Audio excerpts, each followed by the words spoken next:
ನಗರದ ಅಭಿವೃದ್ಧಿಗೆ ಪೂರಕವಾಗಿ ಅಧ್ಯಕ್ಷರನ್ನ ಮತ್ತು ಉಪಾಧ್ಯಕ್ಷರನ್ನ ಆಯ್ಕೆ ಮಾಡಿದ್ದಾರೆ.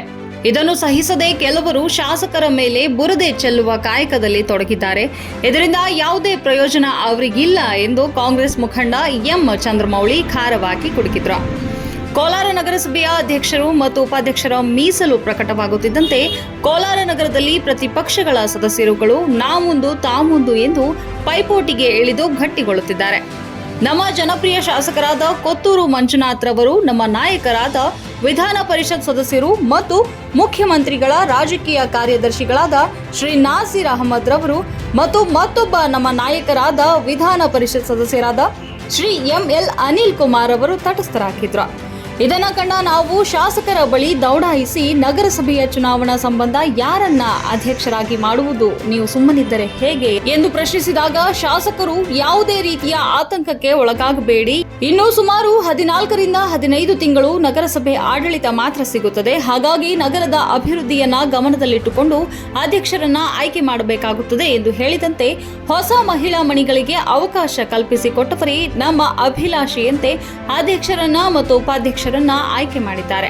ಇದನ್ನ ಸಹಿಸದೆ ಕೆಲವರು ಶಾಸಕರ ಮೇಲೆ ಬುರದೆ ಚೆಲ್ಲುವ ಕಾಯಕದಲ್ಲಿ ತೊಡಗಿದ್ದಾರೆ. ಇದರಿಂದ ಯಾವುದೇ ಪ್ರಯೋಜನ ಅವರಿಗಿಲ್ಲ ಎಂದು ಖಾರವಾಗಿ ಕುಟುಕಿದ್ರು. ನಮ್ಮ ಮುಖಂಡರಾದ ಕೊತ್ತೂರು ಮಂಜುನಾಥ್, ಎಂಎಲ್ ಅನಿಲ್ ಕುಮಾರ್ ಮತ್ತು ನಾಸೀರ್ ಅಹಮದ್ ಅವರಿಗೆ ಧನ್ಯವಾದಗಳನ್ನು ಸಲ್ಲಿಸಿದ್ರು. ನಮ್ಮ ಇಚ್ಛೆಗೆ ಅನುಗುಣವಾಗಿ ಅಧ್ಯಕ್ಷರು ಮಾಡಿರ್ತಕ್ಕಂಥದ್ದು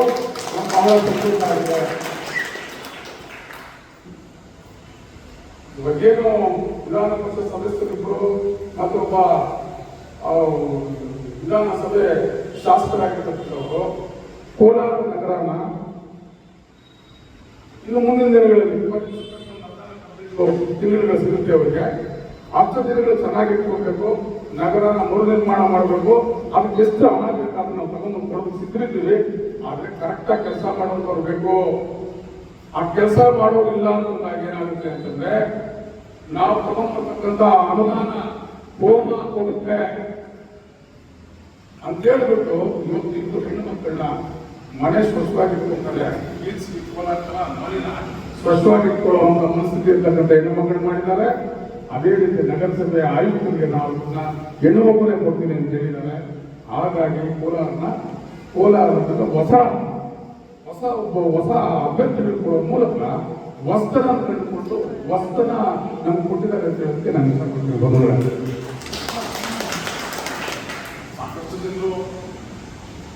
ಸಾಕಷ್ಟು ಜನರು ನಮ್ಮ ನಾಯಕರ ಮೇಲೆ ಬುದ್ಧಿ ಚೆಲ್ಲುವಂತ ಕೆಲಸ ಮಾಡ್ತಾ ಇದ್ದಾರೆ.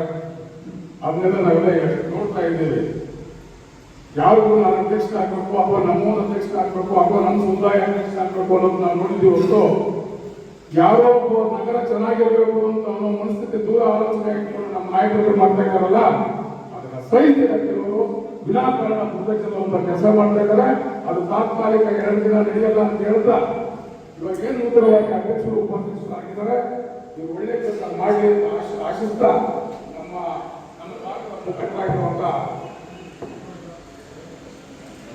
ನಮ್ಮ ಭಾಗದ ಮುಖಂಡರಾಗಿರುವಂತ ಸನ್ಮಾನ್ಯ ಶ್ರೀಕೃಷ್ಣ ಅವರ ಒಂದು ಅಧ್ಯಕ್ಷತೆ ಕಾರ್ಯಕ್ರಮ ನಡೆಯಬೇಕಾಗಿತ್ತು. ಬಟ್ ಯಾವುದೋ ಒಂದು ಆಸ್ಪತ್ರೆ ಸಮಸ್ಯೆ, ಯಾರಿಗೂ ಆಸ್ಪತ್ರೆ ಸರಿ ಇಲ್ಲ ಅನ್ನೋ ಸಮಸ್ಯೆಗಳು ದೂರ ಹೋಗಿದ್ದಾರೆ. ಹಾಗಾಗಿ ನಮ್ಮ ಮುಖಂಡರೇ ಇವರಿಗೆ ಸನ್ಮಾನ ಸಮಾರಂಭ ಏರ್ಪಾಡು ಮಾಡ್ಕೊಂಡಿದ್ದೀವಿ. ಅದೇ ರೀತಿ ನಮ್ಮ ಸಮ್ಮುಖದಲ್ಲಿ ಸನ್ಮಾನ ಮಾಡೋದಕ್ಕೆ ಚಾಲನೆ ಕೊಡ್ತಾ ಇದ್ದೀನಿ ಅಂತ ಹೇಳ್ತಾ ನನ್ನ 2 ಮಾತನ್ನು ಮುಗಿಸ್ತಾ ಇದ್ದೀನಿ. ಧನ್ಯವಾದಗಳು.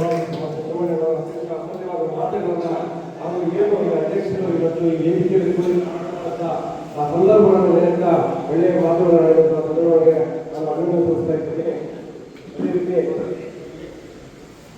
ಅದೇ ರೀತಿ ನಮ್ಮ ಕಾರ್ಯಕರ್ತೆ ಬಗ್ಗೆ ಮುಖಂಡರು ಹಾಗೂ ನಮ್ಮ ಅಣ್ಣ ಸಮಾನರಾದ ರಮೇಶ್ ಅವರು ಈ ಸಮಾರಂಭ ಮಾತಾಡಬೇಕಾಗಿ ನಾನು ಕೋರ್ತಿದ್ದೇನೆ. ಕಾರ್ಯಕ್ರಮದಲ್ಲಿ ರಮೇಶ್ ಕೂಡ, ಅಧ್ಯಕ್ಷ ಹನೀಫ್, ಮಾಜಿ ನಗರಸಭೆ ಅಧ್ಯಕ್ಷ ಅಪ್ರೋಚ್, ಯುವ ಮುಖಂಡ ಇಮ್ರಾನ್, ಗಾಣಿಗ ಸಮಾಜದ ಕೃಷ್ಣ, ಡಿಪೋ ರಮೇಶ್, ಸಿಂಡಿಕೇಟ್ ಸದಸ್ಯ ಎಸ್ ಜೈದೀಪ್ ಮುಂತಾದವರು ಭಾಗವಹಿಸಿದರು.